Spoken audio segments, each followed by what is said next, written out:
The New York Yankees are making moves as Brian Cashman and the front office have decided to change something in a major way that has serious implications going forwards on multiple different Yankee players. And Yankee fans should get ready to see something happen that is going to be what they've wanted for a while. So buckle in, guys. We got a lot to go over on the New York Yankees today. And before we do that, if you guys are part of that 74% that's not subscribed to Yankees Digest, make sure to subscribe for daily New York Yankees updates. We got a lot of stuff happening with the Yankees right now. The winning has returned, and it feels very, very good to see this team out of their rut, as now we're getting back into that playoff push. Things are looking good, but still there's a long way to go on this season before we can say that anything's all said and done. But until that point, we're going to talk about what they're up to right now. And what they're up to right now is Brian Cashman making some moves for this team, making a change that definitely is going to impact the Yankees further, as it does sort of show a clear message going forwards for a few different players, one of them including Ben Rice, who is on a heater right now, which we will discuss as we get later on into the video. But right now, we have to talk about a different Yankee who's become a fan favorite in a lot of ways because of his backstory, as the Yankees optioned catcher J.C. Escarra to the AAA Scranton Wilkes-Barre Rail Riders, as Escarra's time in pinstripes for right now comes to an end. It doesn't mean he's never going to be back here, but right now he goes down to the Rail Riders, where he will be seeing the majority of his time moving forwards this season. Now, Sports Illustrated mentioned about this that Escarra, who made his debut this season, has played 40 games with the Yankees, and in those 40 games, he had 84 at-bats for a 202 batting average, a 269 on-base percentage, and a 333 slugging percentage. He was first drafted in 2017 by the Baltimore Orioles, playing through their farm system through 2021 with the exception of the canceled 2020 season. Escarra first came to the Yankees in 2024, signing a minor league contract after 2 years in the independent leagues.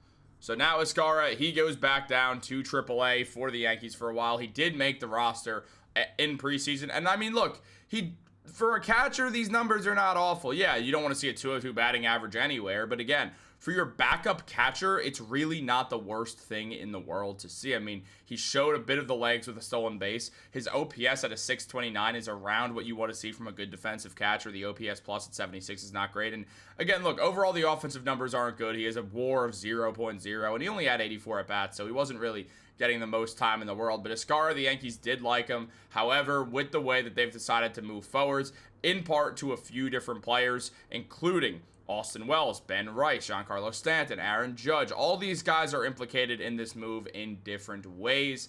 And basically, Escarra, it felt like it was just time to move him back down to the minors, basically based on the fact of what they're going to be doing in the future when it comes down to that catcher position, which is going to involve a whole lot more of Ben Rice than it has in really ever in his career right now.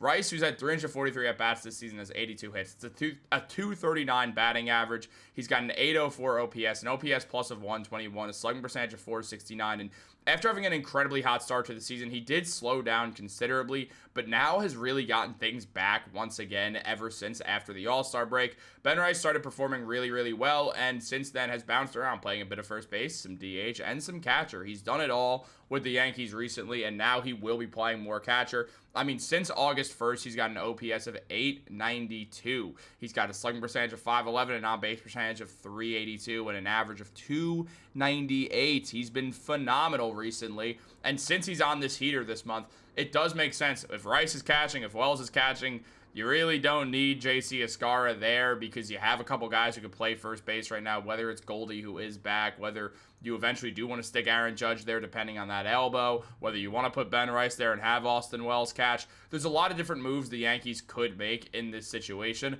that does lead to a lot of this making some sense. I mean, also the fact that you have Ahmed Rosario, who got picked up in exchange for Escarra, it does mean, I mean, he could play shortstop. He could really bounce around that infield as well. So even if you want to give Ryan McMahon an easy day, he could always step in at first as well. So you do have a couple different options here, and all of them do make a whole lot of sense for the Yankees going forwards. And Sports Illustrated did talk about this move in regards to Ben Rice as well, saying that following the most recent game, Goldschmidt sat out due to a low-grade knee sprain.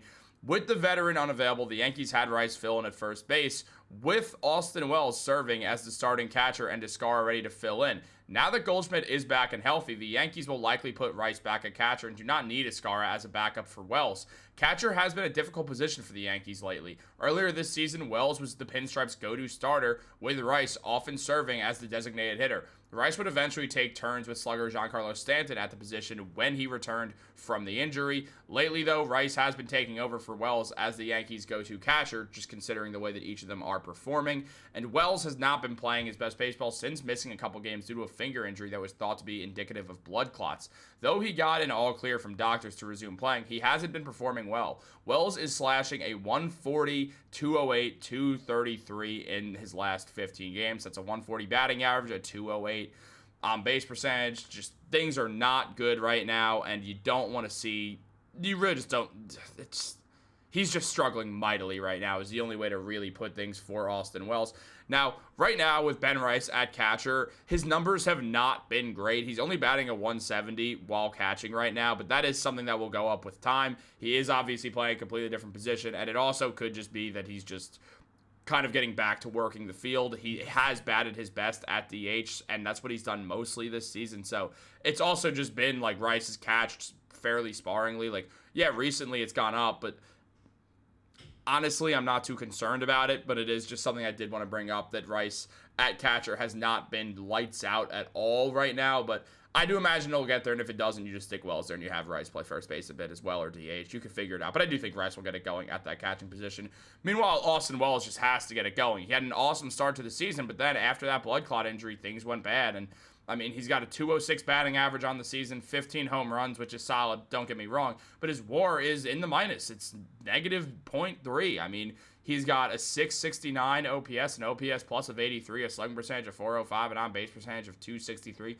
All these numbers are below Austin Wells' career averages, and it sucks to see because Wells, it really did feel like he was going to be the future catcher of this team going forwards, and especially with all the catchers that the Yankees did trade away over time, it does suck to see that Wells is not performing while you look at a guy like an Agustin Ramirez, who's just absolutely phenomenal down in Miami. So it is something that we do have to think about there, but I'm not the most concerned about Wells. And also when it comes down to it, in the DH role, it's Stanton. I mean, I know Stanton has played a bit of outfield this season as well, and his numbers have been good when he's in the outfield, but right now you need Stanton's bat there every game, so it makes sense why Rice is going to be a catcher and why Wells will be a bit of a backup for right now. Stanton has an OPS of 1.098 over his last 25 games. He's got a slugging percentage of 691, an on-base percentage of 407, and an average of 333.